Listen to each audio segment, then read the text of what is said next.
നടപടി വേണോ എന്ന് തീരുമാനിക്കാനാണല്ലോ സുപ്രീം കോടതി കൊളീജിയം അദ്ദേഹത്തിന്റെ ഭാഗം കൂടി കേൾക്കുന്നതിന്റെ ഭാഗമായി വിളിച്ചു വരുത്തിയിരിക്കുന്നത്. നടപടി ഉണ്ടാകും എന്നാണ് ഞാൻ പ്രതീക്ഷിക്കുന്നത്. ആ നടപടിയുടെ തീവ്രത എത്രത്തോളമാണ് എന്നതാണ് ഇനി അറിയേണ്ടത്. ഉണ്ണിസാർ ആഗ്രഹിക്കുന്നത് പോലെയുള്ള കടുത്ത നടപടികളിലേക്കൊക്കെ പോകുമോ എന്നുള്ളത് അത് സുപ്രീം കോടതി കൊളീജിയമാണ് തീരുമാനിക്കേണ്ടത്. കാരണം സുപ്രീം കോടതി കൊളീജിയത്തിലൂടെ കടന്നു വന്ന് നിയമിതനായ ഒരു ഹൈക്കോടതിയിലെ ജഡ്ജിയാണ് ജസ്റ്റിസ് ശേഖർ കുമാർ യാദവ് എന്നുള്ളത് കൊണ്ട് തന്നെ കൊളീജിയത്തിന്റെ തീരുമാനം അത് വളരെ പ്രധാനപ്പെട്ടതാണ്. ഇവിടെ എൻ്റെ അഭിപ്രായം ഇക്കാര്യത്തിൽ ജുഡീഷ്യറിയുടെ ഒരു സ്വതന്ത്ര സ്വഭാവം നിലനിൽക്കുക എന്നതാണ് പ്രധാനം. അത് ഏത് മതത്തിൽപ്പെട്ട ആളാണ് ജഡ്ജിയെങ്കിലും അയാളുടെ മതവിശ്വാസമല്ല അദ്ദേഹത്തിൻ്റെ ജഡ്ജ്മെൻറ്റിനെ സ്വാധീനിക്കേണ്ടത്. അഭിഭാഷകർ ഉന്നയിക്കുന്ന ഇരുഭാഗങ്ങളായി നിന്ന് ഉന്നയിക്കുന്ന വാദപ്രതിവാദങ്ങളിൽ കൃത്യമായ ഒരു തീരുമാനം അത് ഏറ്റവും ന്യായയുക്തമായി എടുക്കുക. നീതിന്യായ പീഠം എന്നാണ് നമ്മൾ വിളിക്കുന്നത്. പരമോന്നത നീതിന്യായ പീഠമായ സുപ്രീം കോടതിയുടെ കൊളീജിയമാണ് ഇപ്പോൾ അലഹബാദ് ഹൈക്കോടതിയുടെ നീതിന്യായ പീഠത്തിലെ ഒരു ജഡ്ജിയെ, അതായത് ന്യായാന്യായങ്ങൾ പരിശോധിച്ച് തീർപ്പ് കൽപ്പിക്കേണ്ട വ്യക്തി ഒരു ഭാഗം ചേർന്ന് സംസാരിക്കുന്നത് സിറ്റിംഗ് ജഡ്ജ് എന്ന പദവിയിൽ ഇരുന്നു കൊണ്ട് തന്നെയാണ്. കഴിഞ്ഞ ദിവസവും ഞാൻ അതാണ് സൂചിപ്പിച്ചത്. സിറ്റിംഗ് ജഡ്ജിയായി ഇരുന്നു കൊണ്ട് അദ്ദേഹത്തിൻ്റെ വ്യക്തിപരമായ വിശ്വാസങ്ങളെ അല്ലെങ്കിൽ അദ്ദേഹം വ്യക്തിപരമായി പശുവിനെ ആരാധിക്കുകയോ വ്യക്തിപരമായി അദ്ദേഹത്തിന് പശുവിനെ കൊല്ലരുതെന്നുള്ള ആശയം പിൻപറ്റുന്നയാളോ അല്ലെങ്കിൽ വ്യക്തിപരമായി അദ്ദേഹം VHPയോ BJPയോ RSSോ എന്തുമാകട്ടെ അതുപോലെ തന്നെ മറ്റ് രാഷ്ട്രീയ പാർട്ടികളിൽ വിശ്വസിക്കുന്ന അല്ലെങ്കിൽ മറ്റ് രാഷ്ട്രീയ പാർട്ടികളുടെ ഭാഗമായി നിൽക്കുന്ന ജഡ്ജസുമുണ്ട്.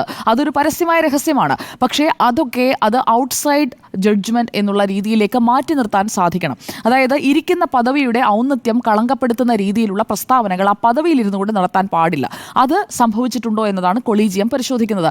അദ്ദേഹം പറഞ്ഞു പോയതാണ് എന്ന രീതിയിലുള്ള, അതായത് പറഞ്ഞു പോകുമ്പോൾ വന്ന ഒരു പാസീവ് റിമാർക്കാണ് എന്ന രീതിയിലുള്ള ഒരു വിശദീകരണമായിരിക്കാം ചൊവ്വാഴ്ച ഒരുപക്ഷെ കൊടുക്കാൻ പോകുന്നത് എന്നതാണ് ഞാൻ മനസ്സിലാക്കുന്നത്. എന്തായാലും ജസ്റ്റിസ് ശേഖർ യാദവ് നടത്തിയ പരാമർശം 11-ാം തീയതിയാണ്. അപ്പോൾ മുതൽ തന്നെ അത് ചർച്ചയാകുന്നുണ്ട്. ഉണ്ണിസാർ പറഞ്ഞതുപോലെ VHPയുടെ ലീഗൽ സെല്ലാണ്. അതായത് വിവിധ രാഷ്ട്രീയ കക്ഷികൾക്ക് ലീഗൽ സെല്ലുകൾ ഉള്ളതുപോലെ VHPയുടെയും ലീഗൽ സെല്ലുണ്ട്. ഇവിടെ കേരളത്തിലില്ല എന്നങ്ങ് പറഞ്ഞല്ലോ. കേരളത്തിലുമുണ്ട്. കേരള ഹൈക്കോടതിയിലും ലീഗൽ സെല്ലുണ്ട്. കേരള ഹൈക്കോടതിയിലും കൃത്യമായി RSSുമായി ആഭിമുഖ്യം പുലർത്തുന്ന അഭിഭാഷകരുടെ സംഘടനയൊക്കെ ഉണ്ട്.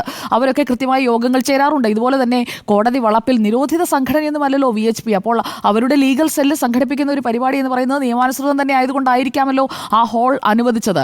കൃത്യമായ അനുമതി കിട്ടാതെ അവിടെ ഒരു പരിപാടി നടത്താൻ കഴിയില്ല. അവിടെ മാത്രമല്ല, ഏത് ഹൈക്കോടതിയുടെ വളപ്പിലായാലും കൃത്യമായി അനുമതി വാങ്ങാതെ ആർക്കും അവിടെ ഒരു പരിപാടി സംഘടിപ്പിക്കാൻ കഴിയില്ല എന്നതാണ് എൻ്റെ എളിയ ബോധ്യം. തെറ്റാണെങ്കിൽ അങ്ങേക്ക് തിരുത്താം.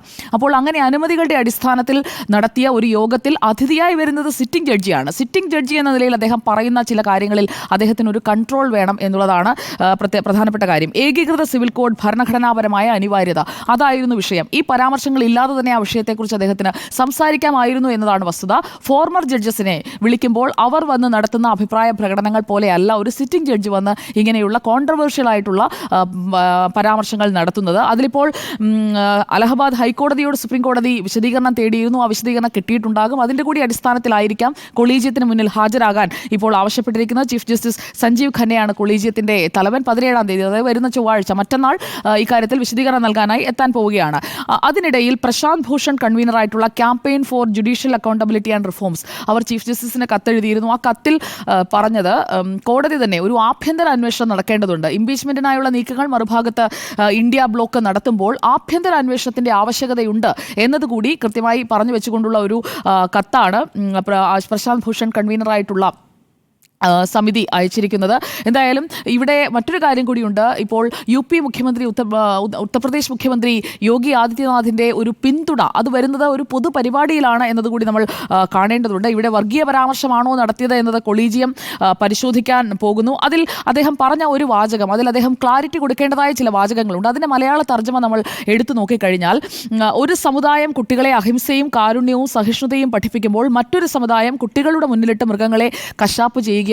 അങ്ങനെ ഒരു ഡിവിഷൻ ഉണ്ടാക്കുന്ന ഒരു പരാമർശമായി അതിനെ കൊളീജിയം കണ്ടെത്തുകയാണെങ്കിൽ കാര്യങ്ങൾ കുറച്ചുകൂടി സങ്കീർണമാകുമെന്നുള്ളത് വ്യക്തമാണ്. കൃത്യമായി സമൂഹത്തിൽ ഒരു ഭിന്നിപ്പുണ്ടാക്കുന്നതിന് കാരണമാക്കുന്ന ഒരു പരാമർശമാണ് ജഡ്ജി നടത്തിയത് എന്ന് കൊളീജിയം കണ്ടെത്തുകയാണെങ്കിൽ, കൊളീജിയം കൃത്യമായി ഇത് ഇഴകീറി തന്നെ ഇതിൻ്റെ കൃത്യമായി ആ പ്രസംഗത്തിൻ്റെ ട്രാൻസ്ക്രിപ്റ്റ് അടക്കം വെച്ചുകൊണ്ടായിരിക്കും ഇദ്ദേഹത്തോട് വിശദീകരണം തേടുക. അപ്പോൾ ആ വിശദീകരണത്തിൽ അദ്ദേഹത്തിന് കൃത്യമായി അത് പറഞ്ഞ് ബോധ്യപ്പെടുത്താൻ കഴിഞ്ഞില്ല എങ്കിൽ അദ്ദേഹത്തിൻ്റെ ഭാഗത്ത് തെറ്റുണ്ടെന്ന് കണ്ടെത്തുന്ന സാഹചര്യത്തിലേക്ക് വരും. അതിലൊന്നും കൊളീജിയം ഏതെങ്കിലും ഒരു ഭാഗം പിടിച്ചുകൊണ്ടുള്ള ഒരു സമീപനത്തിലേക്ക് പോകും, അല്ലെങ്കിൽ ഒരു പക്ഷം പിടിച്ചുകൊണ്ടുള്ള സമീപനമായിരിക്കും എന്നൊന്നും ഞാൻ കരുതുന്നില്ല. അങ്ങ് പറഞ്ഞ അക്കാര്യങ്ങളോട് എനിക്ക് വിയോജിപ്പാണ്. പൂർണ്ണമായും ഈ ജഡ്ജിക്ക് അനുകൂലമായ ഒരു സമീപനത്തിലേക്കൊന്നും കൊളീജിയം പോകുമെന്ന് ഞാൻ കരുതുന്നില്ല. കൊളീജിയം അതിൻ്റെ സ്വതന്ത്ര സ്വഭാവം കാണിച്ചിട്ടുണ്ട്. അപവാദമായി ചില ഒന്നോ രണ്ടോ കാര്യങ്ങൾ ഉണ്ടെങ്കിൽ പോലും ഈ വിഷയത്തിൽ അങ്ങനെ ഉണ്ടാകില്ല. കാരണം ഇത് പൊതുസമൂഹം ചർച്ച ചെയ്യുന്ന പാർലമെന്റിലേക്ക് വന്ന വിഷയമാണ്. ഇംപീച്ച്മെന്റിനായിട്ടുള്ള ആദ്യ സ്റ്റെപ്പ് ഇന്ത്യ ബ്ലോക്ക് കപിൽ സിബലിന്റെ നേതൃത്വത്തിൽ എടുത്തു തുടങ്ങിയ വിഷയം കൂടിയാണ്. ഇവിടെ ഈ വിവാദ പ്രസംഗത്തിന്റെ കൊളീജിയം പിന്നെ ഏകപക്ഷീയമായ നിലപാടെടുക്കും ഞാൻ പറഞ്ഞിട്ടില്ല. ഒരു എൻക്വയറി കമ്മീഷൻ വന്നാൽ പാർലമെന്റിലാണ് അതെ വന്നാൽ അവരെങ്ങനെ നിലപാടെടുക്കുമെന്ന് എനിക്കറിയില്ല. അതേസമയം കൊളീജിയം ശക്തമായ നിലപാടുകൾ ഇതിനു മുമ്പ് എടുത്തിട്ടുണ്ട് എന്നുള്ളതുകൊണ്ട് അങ്ങ് നാല് ജഡ്ജിമാരുടെ പ്രസ് മീറ്റിനെ കുറിച്ച് പറഞ്ഞപ്പോൾ സൂചിപ്പിച്ചല്ലോ, മൈനർ ആയിട്ടുള്ള അല്ലെങ്കിൽ അതായത് ജൂനിയർ ആയിട്ടുള്ള ജഡ്ജസിന്റെ കോർട്ട് റൂംസിലേക്ക്, അങ്ങനെയുള്ള കോർട്ട് റൂംസിലേക്ക് പ്രധാനപ്പെട്ട കേസുകളൊക്കെ വിടുന്നു. ആ റോസ്റ്ററിൽ തന്നെ നടത്തുന്ന അട്ടിമറിയെ കുറിച്ചാണ് അങ്ങ് സൂചിപ്പിച്ചത്. അത് ജഡ്ജിമാർ പറഞ്ഞതാണ്. അതേക്കുറിച്ച് പറഞ്ഞതുകൊണ്ടാണ് ഞാൻ പറഞ്ഞത് കൊളീജിയം അതിന്റെ സ്വതന്ത്ര സ്വഭാവം കളങ്കപ്പെടുത്തുന്ന ഒരു നീക്കത്തിലേക്കും ഈ വിഷയത്തിൽ പോകുമെന്ന് ഞാൻ കരുതുന്നില്ല. ആ കാര്യം സൂചിപ്പിച്ചത് കൊണ്ടാണ് അക്കാര്യത്തിൽ ഞാനൊരു ക്ലാരിറ്റി വരുത്താൻ ശ്രമിച്ചത്. ഇവിടെ രാജ്യസഭാ സെക്രട്ടറി ജനറലിൽ കൊടുത്തിട്ടുള്ള കത്ത്, ഇംപീച്ച് ചെയ്യുന്നതിനുള്ള പ്രമേയത്തിന് അനുമതി തേടിക്കൊണ്ടുള്ള കത്ത് അവിടെ നിൽക്കുകയാണ്. അതിനിടയിൽ സുപ്രീം കോടതിയുടെ ഈ നീക്കം കൂടി വരുമ്പോൾ പാർലമെന്റ് നാളെ ചേരുമ്പോൾ എന്തായാലും ഇതിൽ തിടുക്കത്തിലൊരു തീരുമാനം എടുക്കാൻ സാധ്യതയില്ല. കൊളീജിയത്തിന്റെ തീരുമാനം വരട്ടെ. ആ കൊളീജിയത്തിന്റെ തീരുമാനത്തിനെ കാക്കുകയായിരിക്കും ചെയ്യുക എന്നതാണ് ഞാൻ മനസ്സിലാക്കുന്നത്. അപ്പോൾ നാളെ ഇക്കാര്യത്തിൽ നമുക്ക് പ്രത്യേകിച്ചൊന്നും പ്രതീക്ഷിക്കാനില്ല. മറ്റന്നാൾ കൊളീജിയത്തിന് മുന്നിലേക്ക് ശേഖർ യാദവ് എന്താണോ പറയുന്നത് അതാണ് ഇതിൽ പ്രധാനമായി വരാൻ പോകുന്നത്. ഇതിൽ ജഡ്ജസ് എൻക്വയറി ആക്ട് ഉണ്ട്, ഭരണഘടനാ വ്യവസ്ഥകൾ, ഇതെല്ലാം പരിശോധിച്ചു കഴിഞ്ഞാൽ ഇംപീച്ച് ചെയ്യാനായിട്ടുള്ള ഒരേ ഒരു കാര്യം അദ്ദേഹം അവിടെ നടത്തിയ ഡിവിഷൻ ഉണ്ടാക്കുന്ന ഹെയ്റ്റ് സ്പീച്ച് നടത്തി എന്നുള്ളതാണ് അദ്ദേഹത്തെ ഇംപീച്ച് ചെയ്യുന്നതിനായി എടുത്തു പറയാൻ പറ്റുന്ന ഒരേ ഒരു കാര്യം. പക്ഷേ അതും കൊളീജിയം കണ്ടെത്തണം. ഇന്റേണൽ എൻക്വയറിയിൽ കൊളീജിയം ഇപ്പോൾ ഇദ്ദേഹം പറഞ്ഞ കാര്യങ്ങളിൽ അദ്ദേഹം ഒരു മാപ്പ് പറഞ്ഞാൽ അല്ലെങ്കിൽ ഒരു ഖേദപ്രകടനം നടത്തിയാൽ മതി എന്ന് തീരുമാനിക്കുകയാണെങ്കിൽ സ്വാഭാവികമായും ഈ ആവശ്യം തള്ളുന്ന ഒരു സമീപനമായിരിക്കും ഉണ്ടാവുക എന്നതാണ് ഞാൻ മനസ്സിലാക്കുന്നത്. അതോടൊപ്പം തന്നെ ഓൾ ലോയേഴ്സ് യൂണിയന്റെ ഒരു ആരോപണവും ഇതോടൊപ്പം തന്നെ വന്നിട്ടുണ്ട്. അതും കൊളീജിയത്തിന് മുന്നിൽ ഉള്ള പൊതുസമൂഹത്തിൽ ചർച്ചയാകുന്ന കാര്യമാണ്. ഓൾ ലോയേഴ്സ് യൂണിയൻ പറഞ്ഞത് ഇതൊരു ഹെയ്റ്റ് സ്പീച്ച് ആണ്, ഇതൊരു വിദ്വേഷ പ്രസംഗമാണ് എന്നതാണ് അവർ പറഞ്ഞിരിക്കുന്നത്. ജഡ്ജിക്കെതിരെ നടപടിയെടുക്കണം. അതുപോലെ തന്നെ സ്വതന്ത്ര ജുഡീഷ്യറി എന്ന ആശയത്തിന് അവർ പറഞ്ഞ ആ പോയിന്റ് വളരെ പ്രധാനപ്പെട്ടതാണ്. സ്വതന്ത്ര ജുഡീഷ്യറി എന്ന ആശയത്തിന് ജുഡീഷ്യറിക്കുള്ളിൽ നിന്നുകൊണ്ട് തന്നെ ആരെങ്കിലും തുരങ്കം വയ്ക്കുകയാണെങ്കിൽ അത് ആദ്യമേ തന്നെ അത് അവസാനിപ്പിക്കണം. അതിന് ഇക്കാര്യത്തിൽ കൃത്യമായ നടപടി വേണം എന്നതാണ് അവർ ആവശ്യപ്പെട്ടിരിക്കുന്നത്. അതിനിടയിലാണ് നമ്മളിപ്പോൾ ഈ യോഗി ആദിത്യനാഥിന്റെ പിന്തുണ, അത് വെറും ഒരു പിന്തുണയായി ഞാൻ കാണുന്നില്ല. അതിന്റെ പ്രധാനപ്പെട്ട കാര്യം യാദവ് വിരമിക്കേണ്ടത്, ജഡ്ജി ശേഖർ യാദവ് വിരമിക്കേണ്ടത് 2026 ഏപ്രിലാണ്. അതായത് ഇനി എടുത്തു നോക്കിക്കഴിഞ്ഞാൽ 1.5 വർഷം മാത്രമാണ് അദ്ദേഹത്തിന്റെ ഒരു ടേം എന്ന് പറയുന്നത്. അലഹബാദ് ഹൈക്കോടതിയിലെ അദ്ദേഹത്തിന്റെ ടേം വെറും 1.5 വർഷം മാത്രമാണ്. ഇവിടെ അദ്ദേഹം പറഞ്ഞത് സത്യം പറയുന്നവരെ ഇംപീച്ച് ചെയ്യുമെന്ന് പ്രതിപക്ഷം ഭീഷണിപ്പെടുത്തുന്നു എന്നാണ്. ജഡ്ജിമാർ ഉൾപ്പെടെയുള്ളവരെ പ്രതിപക്ഷം ഭീഷണിപ്പെടുത്തുന്നു. പ്രതിപക്ഷത്തിന്റെ ഇത്തരം നടപടികൾ പൊതുസമൂഹത്തിന് മുന്നിൽ തുറന്നു കാട്ടണം.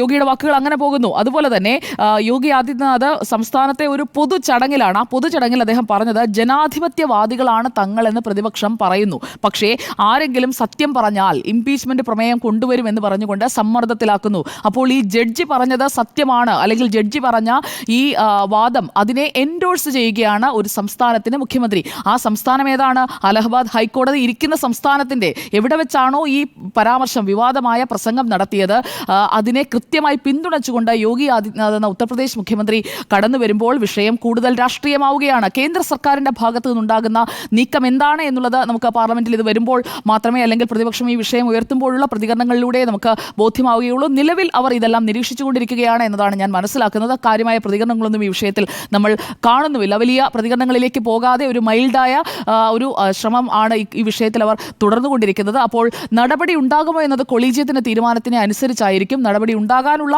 സാധ്യത അങ്ങ് പറഞ്ഞതുപോലെ തന്നെ ഒരുപാടൊന്നും ഞാൻ കാണുന്നില്ല. ഇംപീച്ച്മെന്റിലേക്കൊന്നും പോകാനുള്ള സാധ്യത ഒട്ടും തന്നെ ഇല്ല. അത് സംഭവിക്കാനും പോകുന്നില്ല എന്നതാണ് ഞാൻ മനസ്സിലാക്കുന്നത്. ഇതിനു മുൻപ് നടന്ന 6 ഇംപീച്ച്മെന്റ് ശ്രമങ്ങളും അത് ഏത് തരത്തിലാണ് പോയതെന്ന് നമ്മൾ കണ്ടതാണ്.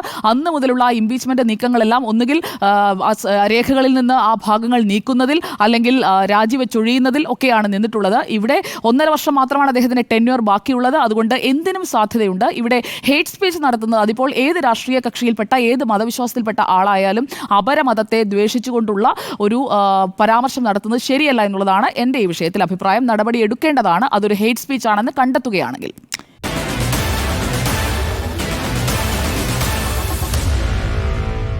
Meet the editors.